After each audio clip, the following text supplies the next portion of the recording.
Evangelho de João, capítulo 17, verso de número 11, diz assim: E eu já não estou mais no mundo, mas eles estão no mundo. E eu vou para ti, Pai Santo. Guarda em teu nome aqueles que me destes, para que sejam um, assim como nós. Amém, queridos? Podem sentar com a graça de Deus. Queridos, essa semana está tendo lá em Copacabana, né? É Copacabana, né? O show de uma cantora, né? Internacionalmente famosa.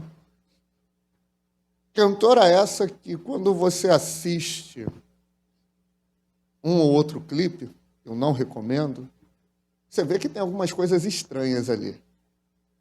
Você vê que parece que tem uma apologia a rituais, a satanismo, coisas bem pesadas. E não é só ela, né?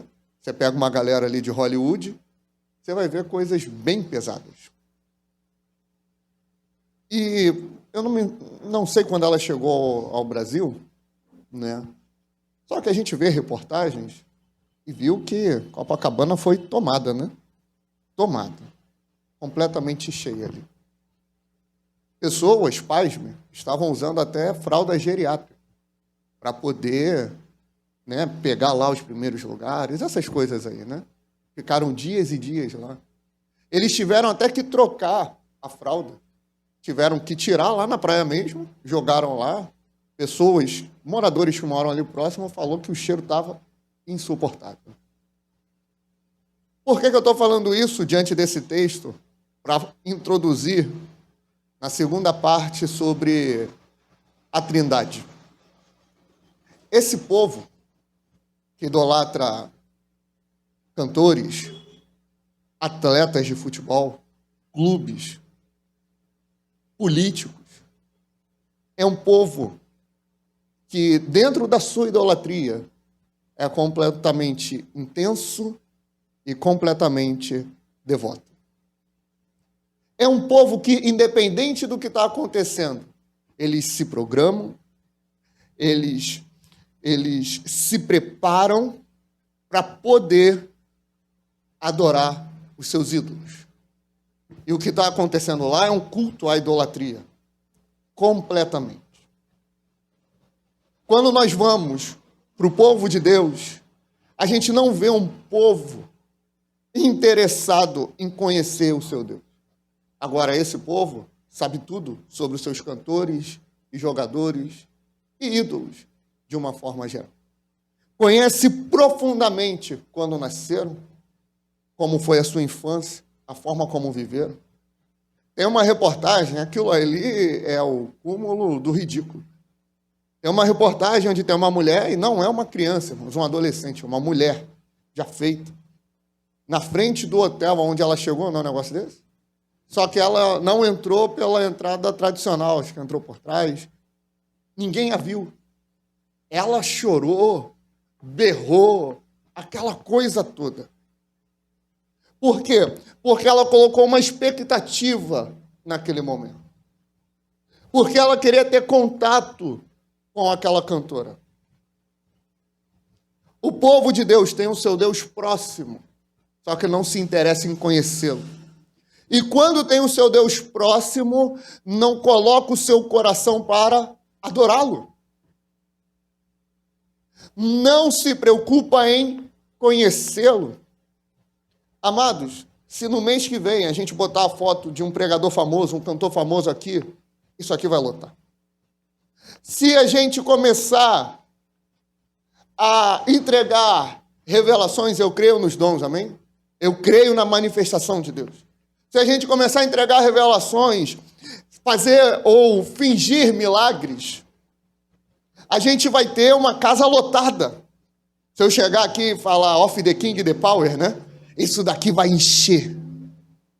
Porque o povo quer um sensacionalismo, mas não se preocupa em conhecer o Deus da Bíblia. Então é por isso, para romper com o sistema religioso, para romper com a idolatria, Para romper com o velho homem, a gente precisa conhecer a Deus. Não são as mensagens populares, não são mensagens que vão amaciar o nosso ego, pelo contrário. Quanto mais conhecemos a Deus, mais Ele esmaga o nosso coração. O profeta Jeremias já falava isso. Não é a tua palavra, ó Deus, como um fogo e como um martelo que esmiuça a penha, que esmiuça a rocha. Por isso, hoje, nós vamos continuar falando sobre os atributos de Deus. Os atributos não são apenas uma qualidade, uma simples característica de Deus. É a própria essência de Deus. Não são coisas que Ele tem, são coisas que Ele é. Quando nós falarmos sobre o amor de Deus, a gente vai ver isso. A Bíblia não diz que Ele tem amor. Deus, Ele não tem amor. Deus, Ele é amor. Entende a diferença? Ele é o que Ele diz ser. Ele não tem por um instante, e quando acontece alguma coisa, ele perde aquela essência, e depois ele tem que voltar para aquela característica. Não, ele é o que ele é. E a gente vai contemplar isso melhor hoje. A Trindade é composta pelo Pai, pelo Filho e pelo Espírito Santo. Só que a gente não entende o que é o Espírito Santo. Alguns vão achar que o Espírito Santo é para dar movimento. O Espírito Santo é para fazer marchar. O Espírito Santo é para fazer falar em línguas. O Espírito Santo é para trazer uma sensação gostosa. A gente conversava ontem sobre tipos de cultos em determinadas igrejas. E tem alguns cultos que são até bem legais, que eu diria que a minha carne gosta, que são esses cultos que a gente fica emotivo, fica movido, e eu não estou dizendo que o Espírito não opera, que não tem as línguas, eu não estou dizendo isso. O que eu estou dizendo que tem moveres que a gente simplesmente imita. Viralizou esses dias na internet um jovem lendo um texto de cerca de 2 minutos e meio, 3 minutos. E no meio do texto ele fala, a gente vai negando os princípios, porque sente, ele fala mais ou menos assim, porque sente os moveres no culto. Porque quando a gente está pregando, tem um teclado tocando de fundo. E isso vai mexendo com a nossa emoção. E a gente acha, Isabel, que isso é mover de Deus. Mas no fim é só emoção, porque quando acaba o teclado, quando acaba o culto, a nossa vida continua a mesma. Mover de Deus traz mudança. E é isso que o Espírito Santo de Deus faz. Jesus, ele fala sobre isso em João 16, porque ele, referindo-se ao Espírito Santo, veio para convencer o homem do pecado, da justiça e do juízo. Ele veio para trazer um impacto, veio para trazer restauração, veio para trazer mudança. Romanos, no capítulo 8, no verso 1, vem trazer o tratado do que é o Espírito Santo. E hoje, não diferente da semana passada, nós vamos abordar muitos textos da Bíblia. Então, pega a tua caneta, teu papel ou teu celular e anota para você meditar em casa quando for ouvir essa mensagem novamente. Romanos 8, 1, o apóstolo Paulo fala, porque agora, nenhuma condenação há para aqueles que estão em Cristo Jesus, que não andam segundo a carne, mas andam segundo o Espírito. Porque a lei do Espírito de vida em Cristo Jesus me livrou da lei do pecado e da morte. Verso 9. Vós, porém, não estáis na carne, mas no Espírito, se é que o Espírito de Deus habita em vós. Mas se alguém não tem o Espírito de Cristo, esse tal não é dele. Verso 14. Porque todos os que são guiados pelo Espírito de Deus, esses são filhos de Deus. 15. Porque não recebeste o espírito de escravidão, para outra vez estardes em temor, mas recebeste o espírito de adoção de filhos, pelo qual chamamos, ou melhor, clamamos, Abba, Pai. 16. O mesmo Espírito testifica com o nosso espírito que somos filhos de Deus. O que é que Paulo está dizendo aqui? Você precisa entender o contexto. No capítulo 7, ele está falando da condenação do homem. Ele está falando, olha só, o bem que eu quero, eu, Paulo, quero fazer, esse eu não faço. Mas o mal que habita em mim, que eu não quero fazer, esse eu faço. E ele começa a destrinchar isso, e isso vira um dilema. Lê o capítulo 7 com atenção de Romanos. Vira um grande dilema, eu quero fazer isso, mas eu não consigo, porque o que eu não quero mais habita em mim, e isso eu faço. Chega no final do capítulo 7, se Romanos acabasse no capítulo 7, não tinha mais esperança. Mas o próprio Espírito Santo, que está inspirando Paulo a escrever essa epístola, que é inspirada por Deus, é inspirada pelo Espírito, ele vai movendo a mão de Paulo no capítulo 8 para mostrar que agora, depois que ele conheceu a Cristo, nenhuma condenação há. Mesmo que a gente tenha o dilema da vida, mesmo que a gente tenha a luta contra o pecado, o que nós temos agora? Salvação. Portanto, nenhuma condenação há para aqueles que estão em Cristo Jesus, que não andam mais segundo a carne, mas andam segundo o Espírito. Porque a lei do Espírito, e aí ele começa o Espírito, esse é o tratado do Espírito Santo, é trazer a graça, é fixar a graça em nós. O Espírito Santo, ele não apareceu só no Novo Testamento. Gênesis 1, 2, e a terra era sem forma e vazia, e havia trevas sobre a face do abismo, e o Espírito de Deus se movia sobre a face das águas. João 14, 16 a 19, Jesus está falando aos seus discípulos, dando as últimas instruções antes dele ir para o Calvário. E ele fala, e eu rogarei ao Pai, e ele vos dará um outro consolador. O outro é do grego alos. Alos quer dizer igual. É um outro, mas é igual a mim. É um outro, mas ele é da mesma espécie. O que eu faço, ele vai fazer. O que eu falo, ele também vai falar. Aí aqui, a gente faz aquele adendo, né? Para os nossos queridos e amigos que acham que quem substituiu Jesus foi Pedro e os papas não foi. Quem substitui Jesus é o Espírito Santo de Deus. Quem continuou a obra de Jesus não foi um apóstolo, não foi um homem. Por quê? Porque ninguém consegue continuar aquela glória independente sozinho.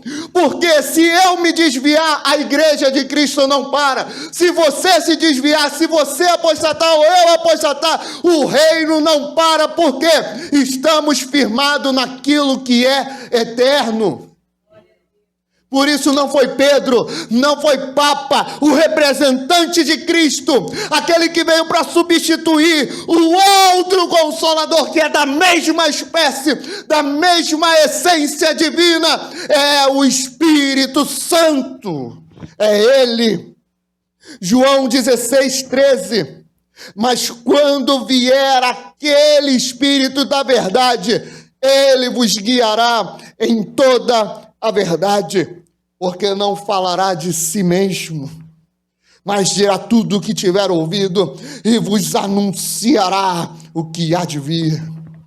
É Ele, é o Espírito Santo de Deus. E como vamos entender e correlacionar, amados, que Ele é Deus, que Ele faz parte da Trindade? Atos dos Apóstolos, no capítulo 5, tem aquele episódio, eu vou resumir aos irmãos, onde a igreja estava no início da sua perseguição, e não valeria a pena você lutar por propriedade privada, por bens materiais. É importante deixar isso claro, né? Que às vezes alguns usam, né, esse texto para persuadir o povo, né? Olha lá, ó, eles pegavam tudo que tinha e entregavam e depositavam aos pés dos apóstolos. Então você tem que pegar tudo que é teu, né? E trazer e depositar aqui na igreja. Entenda o contexto. E eles não foram obrigados. Eles foram voluntários. Eles decidiram fazer isso. Os apóstolos não persuadiram ninguém. Amém? Amém? Não foram persuadidos.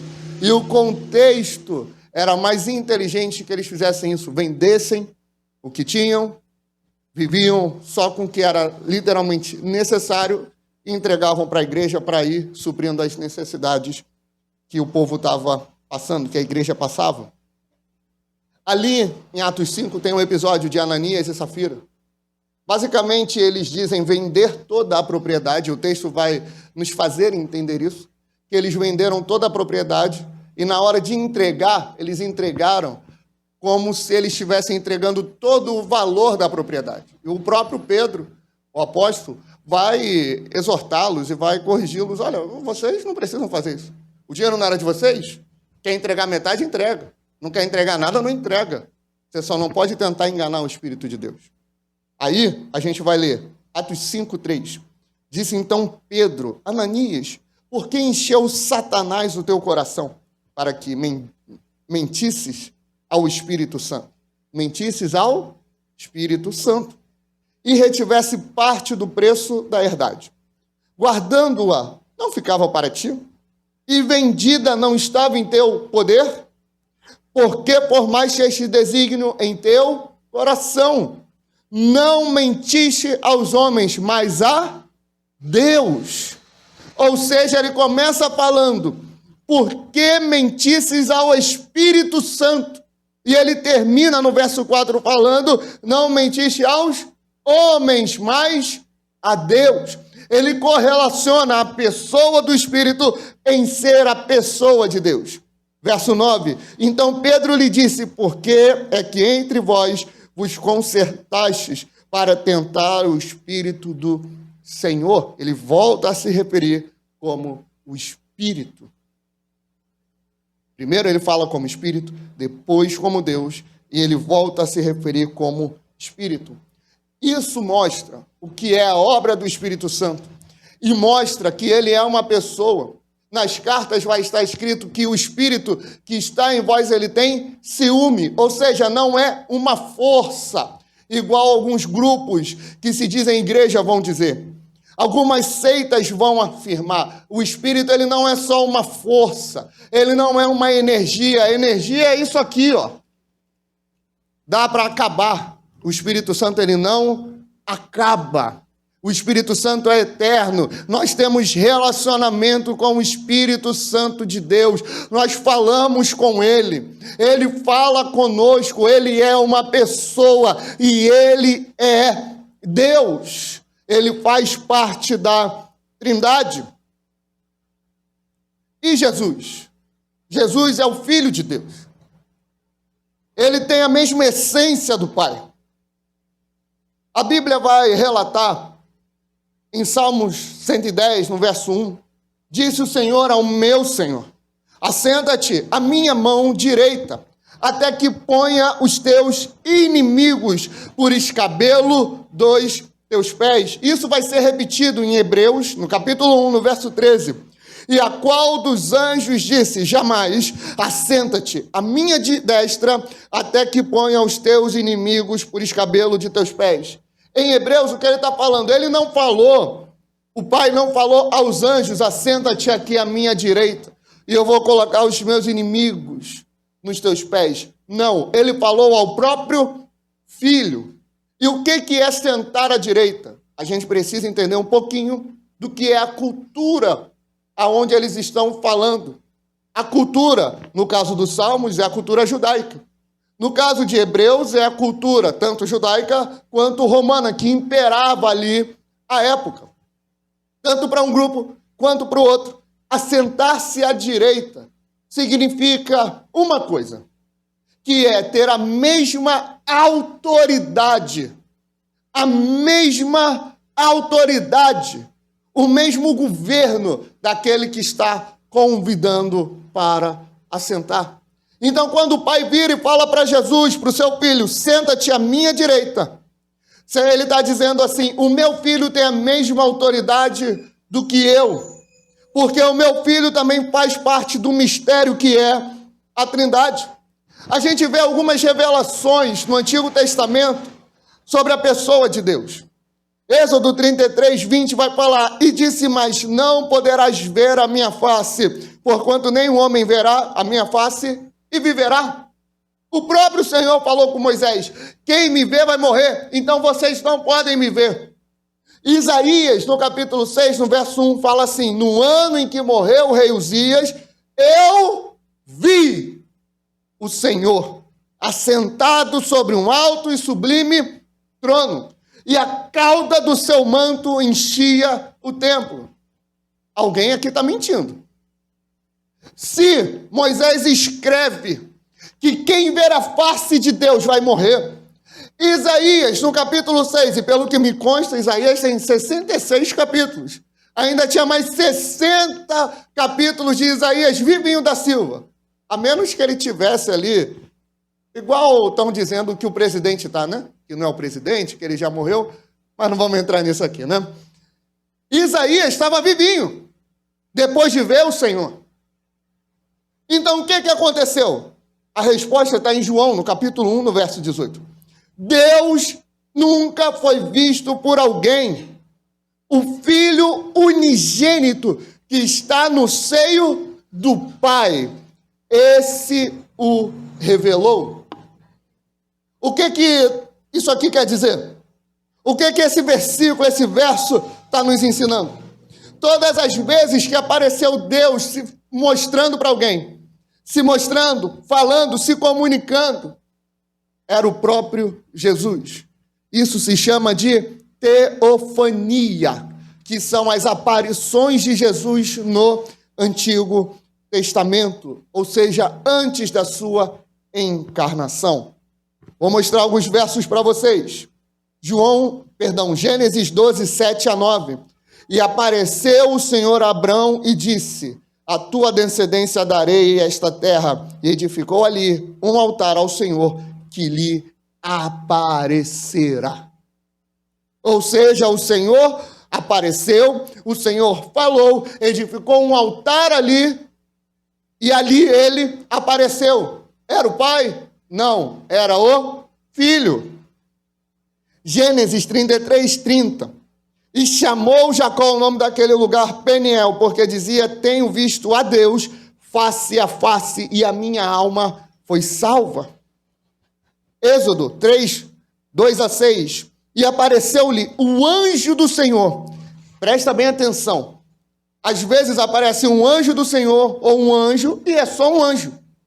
Ou é um mensageiro, porque anjo significa mensageiro. Às vezes não é um ser celestial. Mas às vezes aparece o anjo do Senhor. E esse anjo do Senhor é o próprio Deus, é o próprio Jesus. E o texto vai explicar isso. A gente não precisa forçar. Olha comigo. E apareceu-lhe o anjo do Senhor em uma chama de fogo, do meio de uma sarça, e olhou, e eis que a sarça ardia no fogo, e a sarça não se consumia. E Moisés disse, agora virarei para lá, e verei esta grande visão, porque a sarça não se queima. E vendo o Senhor, que se virava para ver, bradou Deus a ele no meio da sarça. Quem é que estava na sarça? O anjo.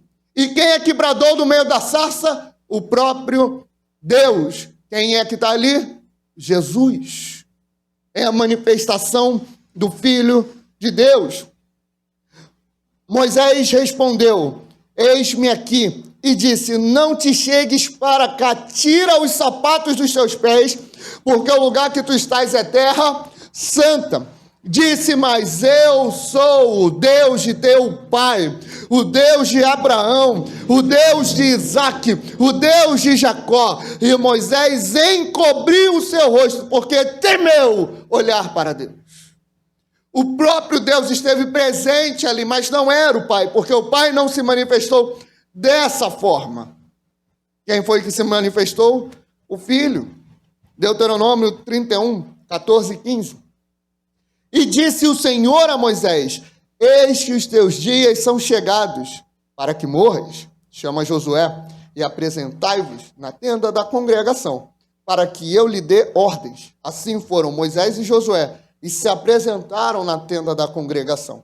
Então o Senhor apareceu na tenda na coluna de nuvem, e a coluna de nuvem estava sobre a porta da tenda.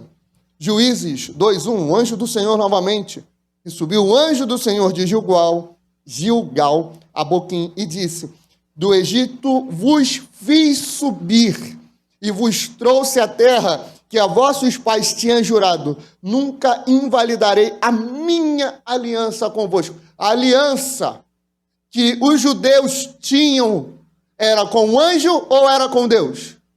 Com Deus. Quem fez o povo subir do Egito? Foi o anjo ou Deus? Foi Deus. Foi Jesus. Foi o próprio Senhor. Então essa manifestação é a teofania. Tem outro texto, só que esse vocês vão anotar, que eu não vou ler, que é mais longo, é maior, né? Juízes 6, de 11 a 26. Ali tem a manifestação do anjo do Senhor a Gideão. Juízes 33, 22 e 23.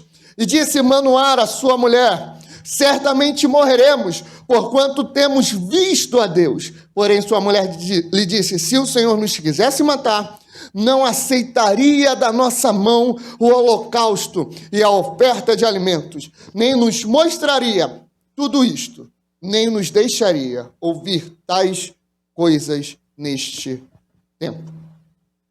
Provado está que quando o Senhor aparece no Antigo Testamento, é o próprio Jesus. E Jesus, ele incomodava, irmãos. Ele incomodava de uma forma muito grande. Ele vem no seu ministério, ele não chega com os 2 pés na porta. Ele chega, irmão Everaldo, fazendo milagres, sinais e prodígios. E aquilo vai chamando a atenção do povo. Só que quando ele começa a falar, aí o bicho pega. Por quê? Porque ele estava mostrando ser o Cristo. Só que o Cristo, segundo os judeus, viria de uma forma diferente. Viria revolucionando. Já falamos isso várias vezes aqui. Eles olham para Jesus e falam: charlatão, falso profeta. Ele veio para nos libertar de Roma. Jesus, ele começa a fazer referências para si mesmo, dele sendo o Cristo, o Messias, o Filho de Deus e o próprio Deus. Só que a gente acaba não entendendo muito como isso traz um impacto, porque a gente está aqui, Brasil, língua portuguesa, e não entende muito como era forte o conceito judaico de quem Deus é. Deus, ele chega e se revela para Moisés, que é o grande legislador e a grande referência, junto de Abraão, para o povo judeu. O Senhor chama Moisés, como nós lemos aqui, e Moisés, ele questiona ele, quando ele é comissionado a ir até Faraó e mandar o povo sair. Moisés fala: tá bom, isso daqui é na versão Vito e corrigida, amém? Olha, eu até vou lá, só que eu preciso dar um nome para ele. Em nome de quem que eu vou? E o Senhor fala: o eu sou, ou o eu sou o que sou te enviou. Isaías vai falar: ainda antes que houvesse dia, eu sou. E ninguém pode escapar da minha mão, operando eu, quem impedirá? Jesus, ele começa a cutucar eles. Olha comigo, João 6,48. Ele fala assim: eu sou o pão da vida. O judeu não fala eu sou. O judeu fala eu, pão da vida. Ele tiraria o sou. Fica estranho, né? Fica esquisito. Porque o termo eu sou é uma referência direta ao nome de Deus. E eles têm temor. Tanto que a forma de se falar o tetragrama, a gente diz que é Yahvé, mas não é Yahvé. Essa forma foi se perdendo, porque eles entendiam, pelo texto sagrado, que não podiam sair pronunciando o nome de Deus em vão. Só que Jesus chega no cenário e fala ego eimi, que é o grego para eu sou. Eu sou o pão da vida, João 6,48. João 8,12, Jesus fala: eu sou a luz do mundo. João 10,7, ele fala, eu sou a porta das ovelhas. João 10,11, eu sou o bom pastor. João 11:25 e 26, disse Jesus, eu sou a ressurreição e a vida. Quem crê em mim, ainda que esteja morto, viverá. João 14,6, eu sou o caminho, a verdade e a vida. João 15,5, eu sou a videira verdadeira. Só que o auge do termo eu sou que Jesus usou está em João 8, no 56 e até o 58. Abraão, vosso pai, exultou para ver o meu dia, e viu, e alegrou-se. Disseram-lhe, pois, os judeus, ainda não tem 50 anos. E viste Abraão? Disse-lhe Jesus, em verdade vos digo, que antes que Abraão existisse, eu sou. Antes de Abraão, eu já estava lá. Porque eu sou que chegou e falou, Abraão, sai da tua terra, sai da tua parentela e vai para onde eu te mostrar. Quem descia na viração do dia para falar com Adão era ele. Era o Cristo, era o Messias, porque ele é o eu sou. Antes que houvesse dia, o eu sou estava lá. A sarça estava pegando fogo, o eu sou estava lá no meio. Ele estava lá. Ele é o verbo de Deus. No princípio era o verbo estava com Deus, e o verbo também era Deus. Ele estava no princípio com Deus. Todas as coisas foram feitas por ele, e sem ele, nada do que foi feito se fez. Nele estava a vida, e a vida era a luz dos homens. João 1, de 1 a 4. Ele é Deus. Ele é o eu sou. Ele é o Todo-Poderoso. Ele é o Filho de Deus. Ele é o Messias. Ele é a porta das ovelhas. Ele é o caminho, a verdade, a vida. É ele, irmãos. É ele. E o ápice disso é João 10,30. Eu e o Pai somos um. E é sempre importante lembrar que o Novo Testamento está sob o conceito do monoteísmo. Apenas um Deus. Não são três deuses. Como funciona 3 pessoas e um Deus só. 3 pessoas e uma essência só. Por isso nós chamamos de mistério. A Bíblia não é um livro de explicação. A Bíblia é um livro de revelação. Por isso nós precisamos ter fé. 2 Coríntios 13:14, a graça do Senhor Jesus e o amor de Deus e a comunhão do Espírito Santo sejam com todos vós. Amém.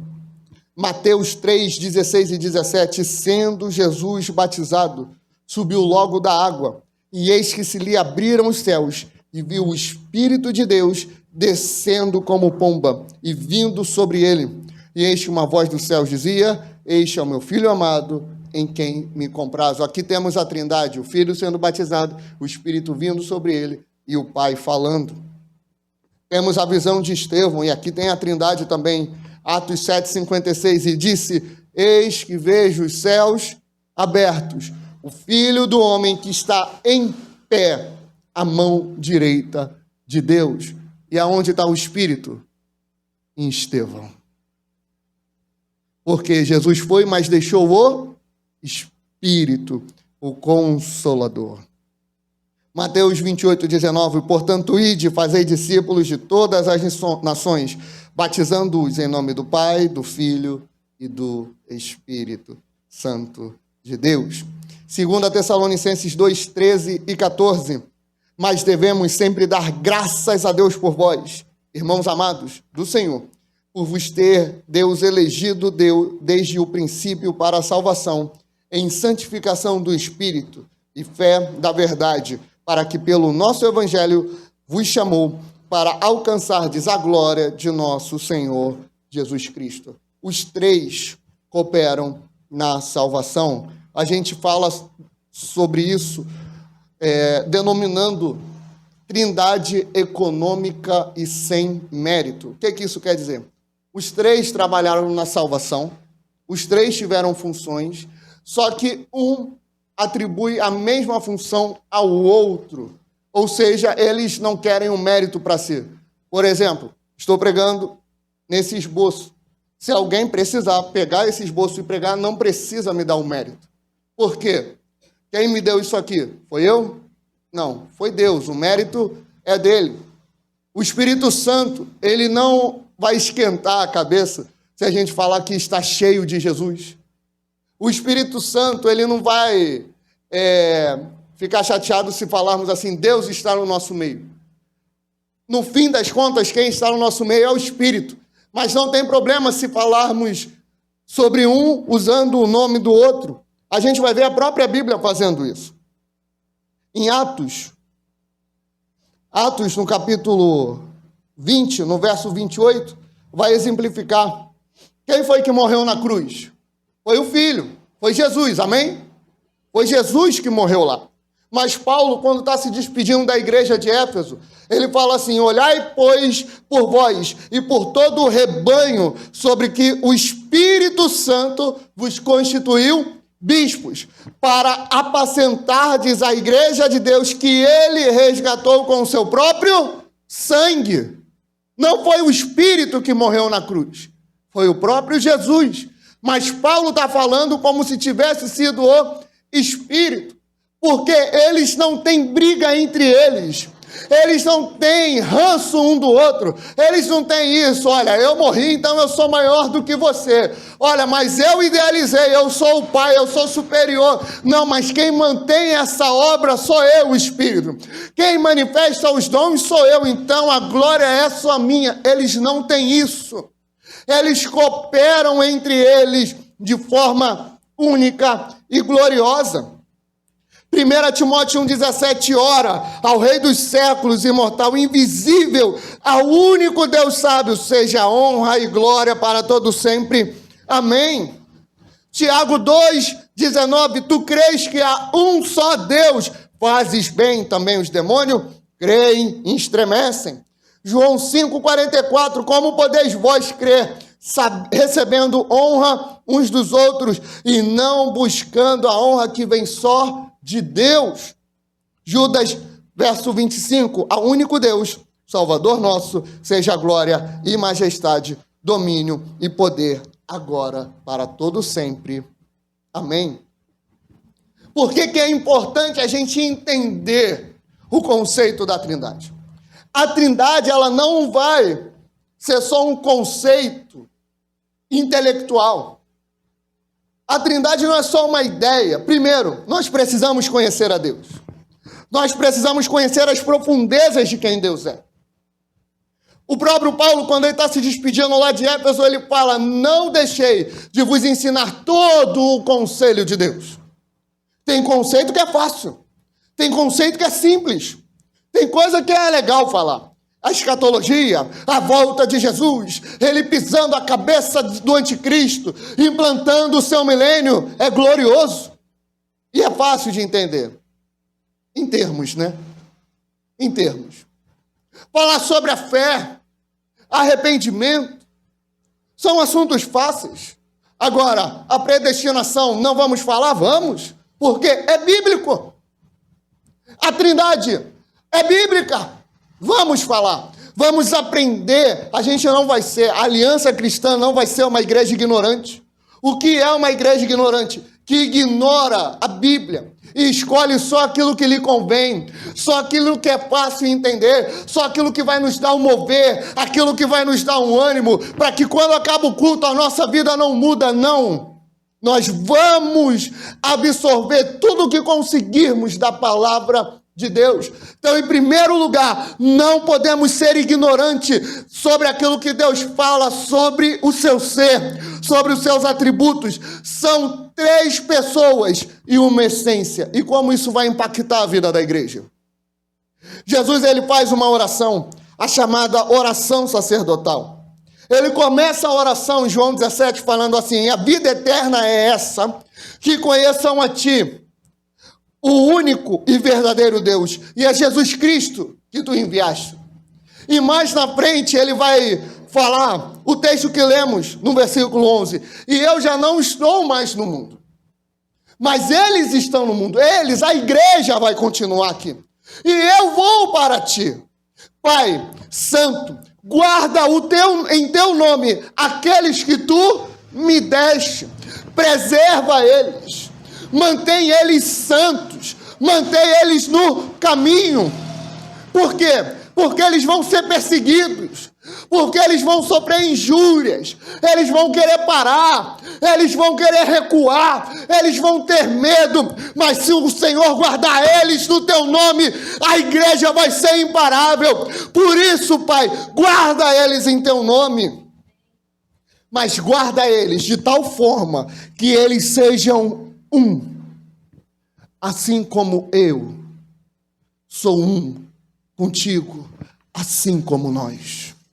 A unidade da igreja tem que ser um reflexo da unidade da Trindade. Tem que ser um reflexo de cooperação, de ajuda, de esforço, de trabalho, de dedicação.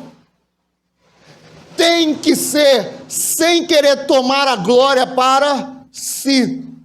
O próprio Jesus, ele não veio para glorificar o seu próprio nome. Não, ele veio para glorificar, sim, não veio. Filipenses, no capítulo 2, no verso 5, Paulo fala assim: de sorte que tende em vós o mesmo sentimento que houve também em Cristo Jesus, que sendo na forma de Deus, não teve por usurpação tomar o lugar de Deus, coisa que ele poderia fazer. Mas ele humilhou-se a si mesmo, tomando a forma de homem, e sendo como servo, ele foi obediente até a morte, e morte de cruz. Pelo que Deus o exaltou soberanamente, e lhe deu um nome que está acima de todo o nome. E ao seu nome, todo joelho se dobrará, toda língua confessará que Jesus Cristo é o Senhor, para a glória de Deus Pai. Jesus veio e fez o que fez para glorificar o Pai. Ele não estava preocupado, ele não é narcisista, glória para si, o mérito é meu, fui eu que fiz isso, não. Não.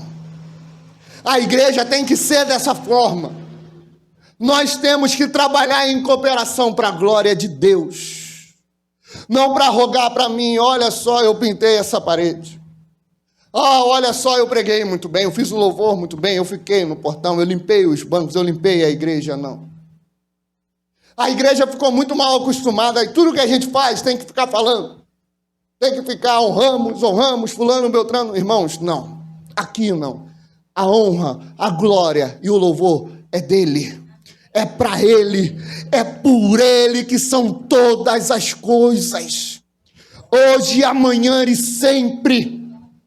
Sempre andar em unidade é ser o reflexo da Trindade, irmãos. Andar em unidade, amados, é ser o reflexo de Deus. Por isso que a oração de Jesus seja atendida. Que nós sejamos um, assim como o Pai é. Em amor, em unidade, em cooperação e em trabalho. João 17, 21. Para que todos sejam um, como tu, ó Pai, o és em mim e eu em ti. Que também eles sejam um em nós, para que o mundo creia que me enviaste. E eu lhes dei a glória que em mim me deste, para que sejam um, como nós somos um. Eu neles, tu em mim, para que eles sejam perfeitos em unidade, e para que o mundo conheça que tu me enviaste a mim, e que o tens amado a eles como tens amado a mim. Para termos o amor de Deus sobre nós, precisamos andar em unidade. Desigrejado? Estou decepcionado, eu também, irmãos. Eu me entristeci, eu também. Somos humanos, vamos errar. Pedro errou. Logo depois do erro de Pedro, o que que Jesus falou? Pedro, tu me amas? Eu te amo, Senhor. Apacenta as minhas ovelhas. Mas Judas não teve o mesmo perdão porque ele não creu. Se precipitou e atentou contra a própria vida. Só que não foi só Judas que negou. Pedro também e os outros abandonaram. Só que Jesus amou a todos até o fim. Amém, irmãos? Por isso, a unidade da igreja traz o reflexo do que Deus é, da Trindade e o amor de Deus.